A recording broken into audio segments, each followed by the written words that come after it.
जय सिया राम, जय जय सिया राम। सीताराम सीताराम।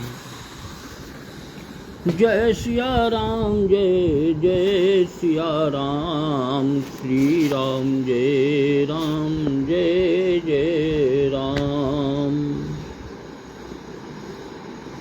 राम सिया राम, जय जय राम। बताऊं तुम्हें श्याम मैं कि क्या क्या हूँ। अगर पूछिए सच तो बहुरूपिया हूँ। बताऊं तुम्हें श्याम मैं कि क्या क्या हूँ। अरे कभी जो से उल्फत में हूँ यार तेरा, कभी कार्य बद से गुनहगार तेरा।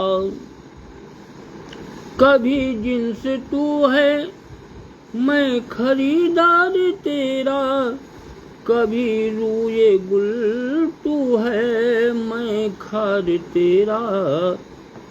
खुदी में कभी आके बनता खुदा हूँ।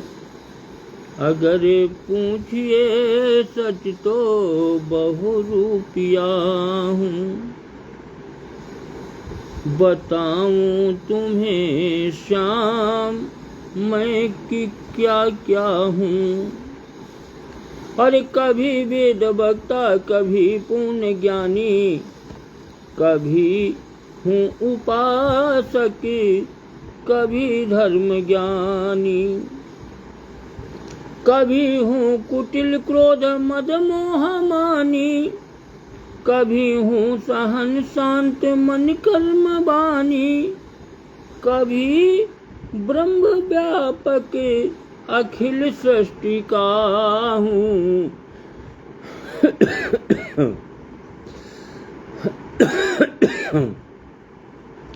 कभी ब्रह्म व्यापक अखिल सृष्टि का हूँ।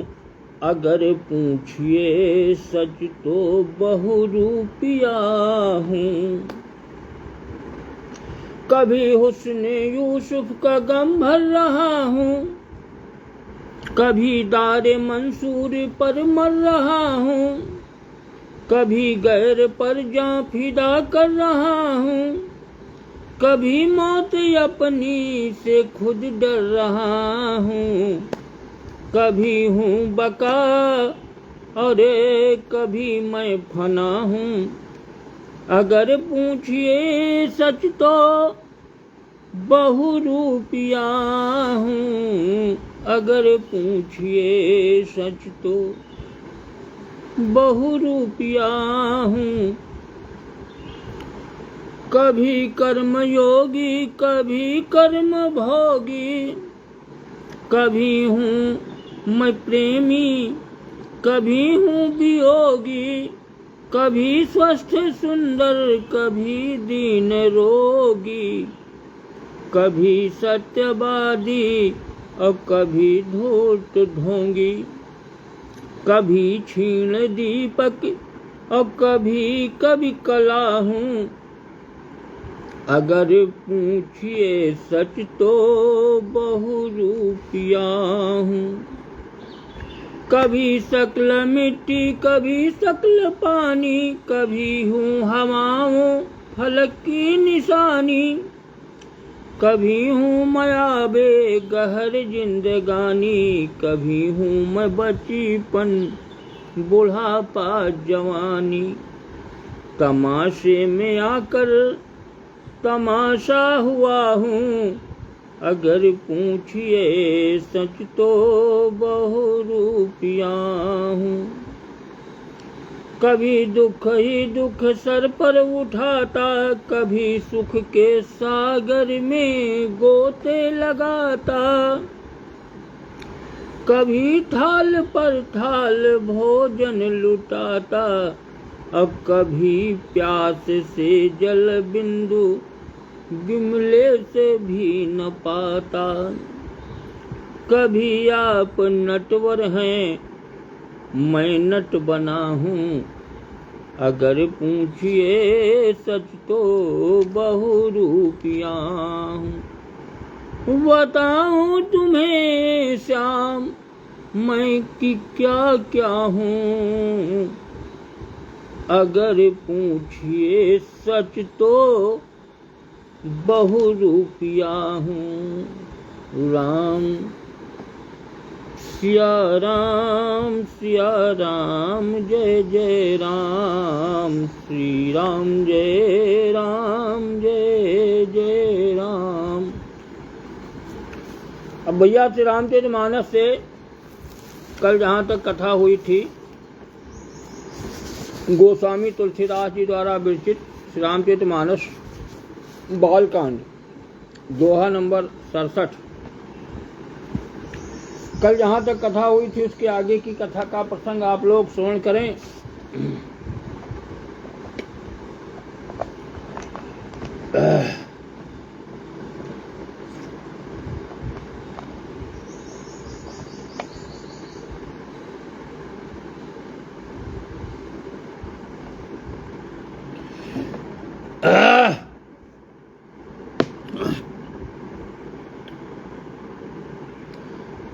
कि जोगी जटिल काम मन, नगन अमंगल वेश, अस स्वामी यही कहाँ मिलही, परिहस्त असी रेखे रामा, परिहस्त असी रेख। नारद जी भगवान माता पार्वती के हस्तरेखा देखकर बता रहे हैं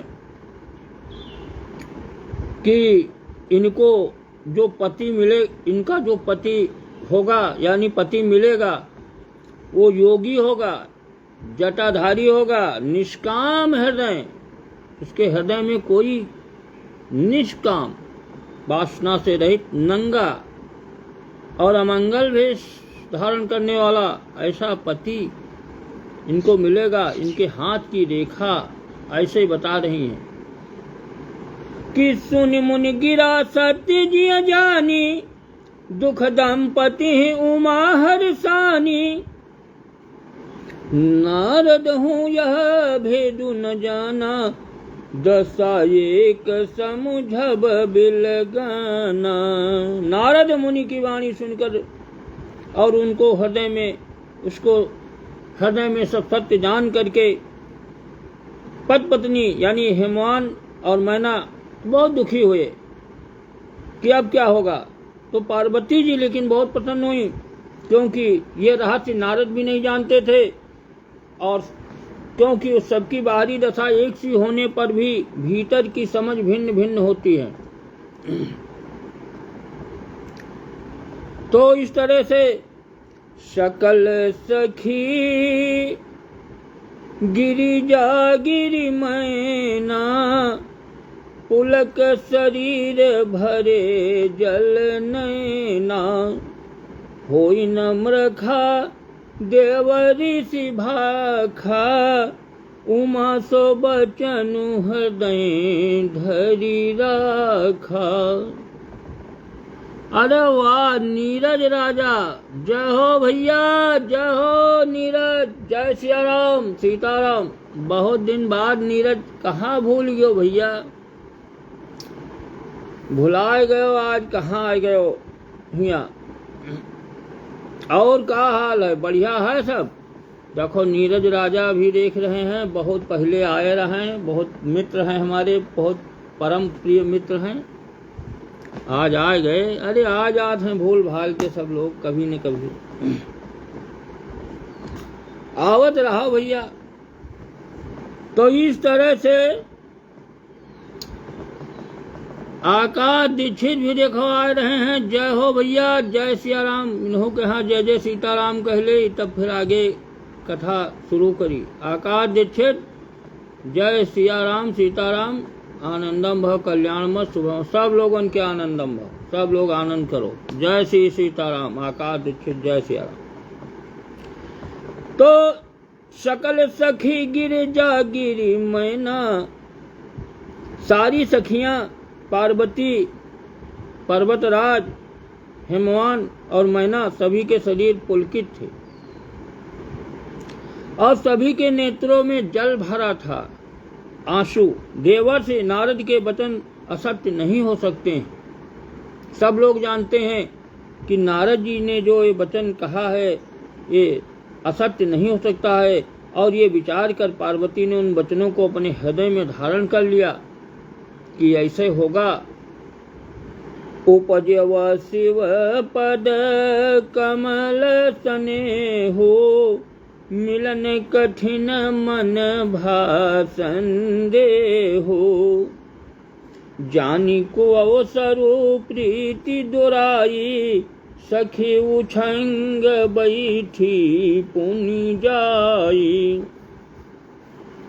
उन्हें शिव जी के चरण कमलों में स्नेह उत्पन्न हो आया, क्योंकि उन्हें पूर्व जन्म की सब याद था। इसलिए उन्होंने याद किया, याद आ गई। जब उन्होंने बताया गुण कि ऐसे ऐसे पति मिलेगा, तो उन्हें शिव जी के अपने भोलेनाथ की याद आई और उनके चरण कमलों में उनका स्नेह हुआ।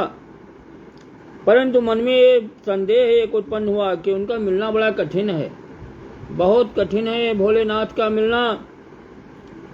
अवसर ठीक न जान करके उमा ने अपने प्रेम को तो छिपा लिया, किसी से बताया नहीं। फिर वह सखी की गोद में जाकर के बैठ गईं। अपना सब कुछ जानते हुए भी किसी से कुछ कहा नहीं, लेकिन याद उस समय आई कि मैं पूर्व जन्म में क्या थी और इस जन्म में क्या हूँ।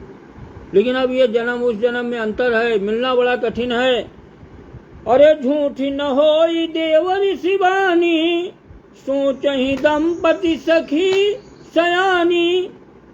उर्धरि धीर कहीं गिरिराऊ, कहु नाथ का करियऊ पाऊ। देव ऋषि की नारद जी की वाणी ये झूठी नहीं होगी। ये विचार करके हेमान और मैना और सभी चतुर सखियां सब और परिवार के सब लोग चिंता करने लगे। फिर हृदय में धीरज धरकर पर्वतराज ने कहा कि हे नाथ, कहिए अब क्या उपाय किया जाए। नारद जी से कहते हैं, कोई उपाय हो बताओ। कह मुनीष हिमवंत सुनो, जो विधि लिखा लीलार। और देव दनुज नर नाग मुनि को न में टनिहारे। मुनीश्वर ने कहा कि हे हेमवान राजा हिमांचल, सुनो, ये विधाता ने ललाट पर जो कुछ लिख दिया है उसको देवता, दानव, मनुष्य, नाग और मुनि कोई भी नहीं मिटा सकते। इसको मिटाना आसान नहीं है। ये जो कुछ विधाता ने लिखा है वही होगा। कि तदपि एक मैं कहूँ उपाय, होई करे जो दैव सहाई। जस बरु मैं बरन्यू तुम पाही, मिलहि उमहि तस संशय नाही। तो भी नारद जी ने कहा, मैं एक आपको उपाय बताता हूँ। यदि देव प्रभु भगवान, यदि देव यानी ईश्वर सहायता करे तो सिद्ध हो सकता है। उमा को वर तो निस्संदेह वैसा ही मिलेगा जैसा लिखा है, जैसा मैंने तुम्हारे सामने वर्णन किया है, बिल्कुल सेम वही होगा, दूसरा नहीं होगा, वैसे होगा। अरे जे बर के दोष बखाने, ते सब शिव पही मैं अनुमाने। और जो विबाहु शंकर सन होई, दोषहु गुण सम कह सब कोई दोषहु। परंतु मैंने वर के जो जो दोष आपको बताए हैं, मेरे अनुमान से वह सभी शिव जी में वह दोष पाए जाते हैं। और यदि कहीं शिव जी के साथ इनका विवाह हो जाए तो दोषों को भी सब लोग गुणों के समान ही कहते हैं। शंकर भगवान में सभी दोष बहुत हैं, लेकिन उन दोषों को गुणों में परिवर्तित कर देते हैं लोग। कहते हैं नहीं, दोष नहीं है, तो भोलेनाथ में गुण है। अरे जो अहिसे जसयन हरि करहि, बुध कछुतिन कर दोष न धरहि। भानु कृषानु सर्वरस खाही, अतिन कह मंद कहती को नाही। अरे जैसे विष्णु भगवान शेषनाग की सैया पर शयन करते हैं, सोते हैं, तो भी पंडित लोग उनको कोई दोष नहीं देते, कोई दोष पंडित नहीं बताते। सांप पर कहीं सोया जाता है, शेषनाग के ऊपर कहीं कोई लेटा जाता है, सोया जाता है, दोष है, लेकिन पंडित लोग दोष नहीं देते हैं। सूर्य और अग्निदेव अच्छे बुरे सभी रसों का भक्षण करते हैं, सूर्य और अग्निदेव सब, परंतु उनको कोई बुरा नहीं कहता है। अग्नि में अच्छी चीज भी डाली जाती है, बुरी भी चीज, खराब भी चीज डाली जाती है, लेकिन भक्षण सब करती है अग्नि। कोई नहीं कहता अग्नि खराब है, खराब चीज क्यों खा रही है। अरे शुभ अरे या शुभ सलिल सब बहाई, सुर सरी को अप नीत न कहाई। समरथ कहूँ नहीं दोष गोसाई, रवि पावक सुर सरी की नाई। गंगा जी में देखो शुभ और अशुभ सभी जल बहता है, नाला भी उसी में गिरता है, लोग स्नान करते हैं गंगा जी में, शुभ बढ़िया पवित्र जल भी आ रहा है, नाला भी उसी में गिर रहा है, अशुभ जल भी गिरता है, पर उसे कोई अपवित्र नहीं कहता है कि गंगा जी अपवित्र हो गई, इसमें नाला गिर, कितने नाला गिर रहे हैं, कहाँ कहाँ से चमड़ा और सब धुल के फैक्ट्री का सब आ रहा है जल। सूर्य अग्नि और गंगा जी की भांत समर्थ को कोई दोष नहीं लगता है। जो सामर्थ्यवान जो होता है उसका कोई दोष नहीं होता है। सूर्य का कोई दोष कहता है कि गर्मी में बहुत तप रहा है, जाड़े में कहता है सूर्य कम तप रहा, नहीं, अग्नि और गंगा जी सब समर्थ हैं, और सामर्थ्यवान के कोई दोष नहीं। अरे जो अस ही सीखा करहि नर, जड़ विवेक अभिमान। परहि कलप भरी नरक महु, जीव के ईस समान।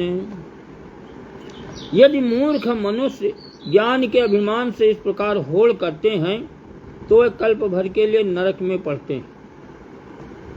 भला कहीं जीव भी ईश्वर के समान सर्वथा स्वतंत्र हो सकता है?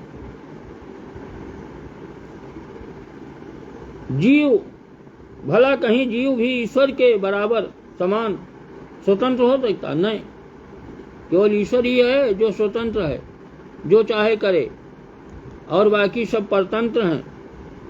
सुर सरी जल कृत बारुनि जाना, कबहु न संत करहि तेहि पाना।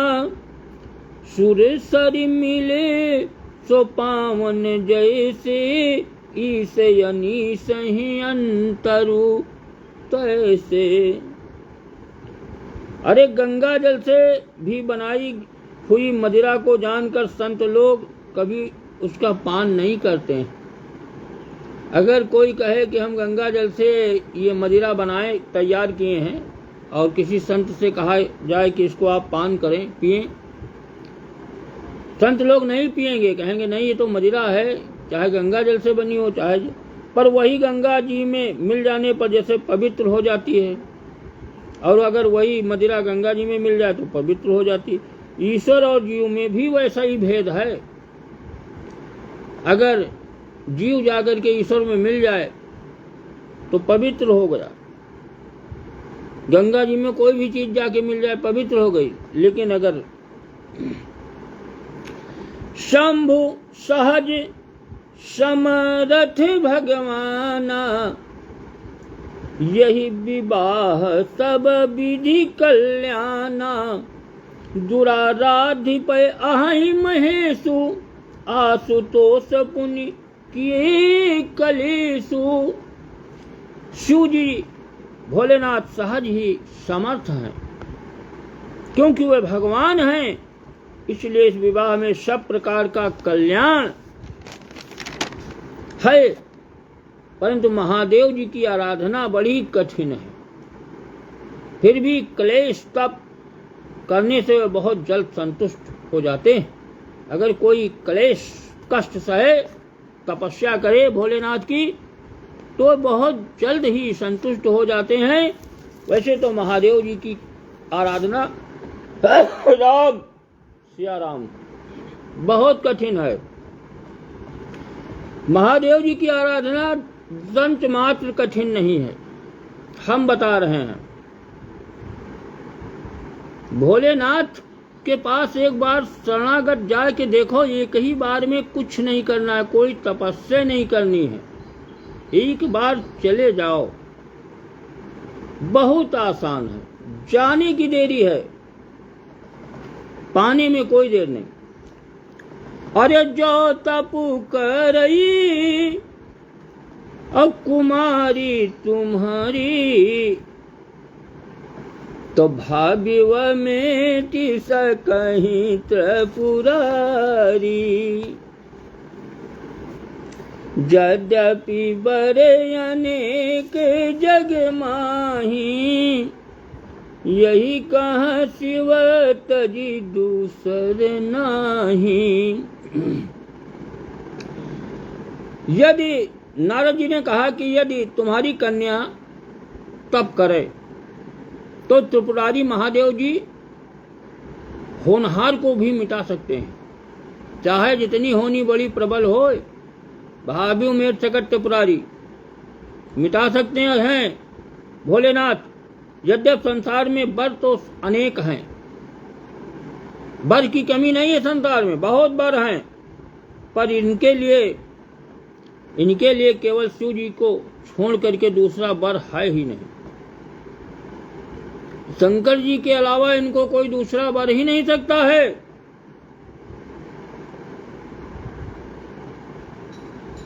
वरदायक प्रणतारति भंजन, कृपा सिंधु सेवक मनरंजन। इच्छित फल बिनु शिवयव रहधे, और लहिय न कोटि जोग जप साधे। शिव जी वरदान देने वाले, शरणागतों के दुखों का नाश करने वाले, कृपा के समुद्र और सेवकों के मन को प्रसन्न करने वाले हैं। शिव जी की आराधना किए बिना करोड़ों योग और जप करने पर भी वांछित फल नहीं मिलता, मनमाना फल नहीं मिलता। चाहे जितनी आराधना करो, चाहे जितना योग जप तप करो, जब तक भोलेनाथ की कृपा नहीं होगी, फल मनमाना फल नहीं मिलेगा, मन वांछित। कि असे कही नारद सुमिरि हरि, और गिर जही दीनी आशीष। और होई यह कल्याण अब संशय तजहु गिरीश। ऐसा कह करके भगवान का स्मरण करके नारद जी ने पार्वती माता पार्वती जी को आशीर्वाद भी दिया, कहा कि तुम हे पर्वतराज, तुम अब संदेह को अपने त्याग कर दो, कोई संदेह अपने मन में न रखो, अब यह कल्याण ही होगा। अब जो कुछ है विधाता ने लिखा है बहुत अच्छा है, वो कल्याणप्रद है। और ये कहकर के नारद मुनि अपने ब्रह्मलोक को चले गए। कि कहियस ब्रह्म भवन मुनि गए, अवागिल चरित सुनहु जस भयउ। अब भैया आगे का जो चरित्र हुआ है उसे हम आपको कल सुनावेंगे। आगिल चरित सुनहु जस भयउ। राम सिया राम जय जय राम राम राम। तमापा श्री को जय हो जय सिया राम सीताराम। देखो यूक्रेन से तमापा श्री को कैमरा पर लाएं, लिखा है इनको कैमरे पर लाएं। और क्या हाल है, हाउ आर यू, आप कैसे हैं। आई एम वेरी फाइन, मैं बहुत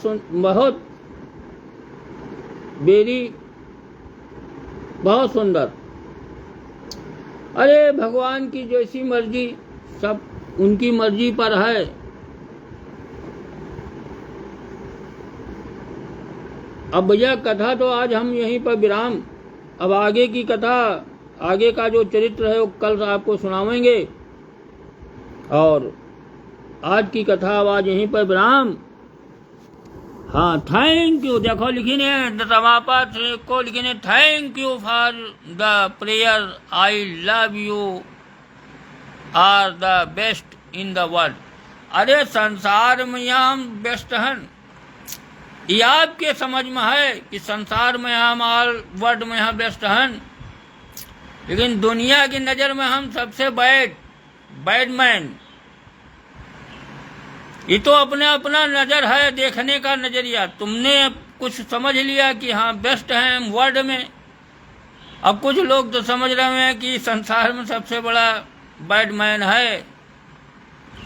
अब भैया वे प्रभु की मर्जी, आप अपनी अपनी भैया ख्याल अपना अपना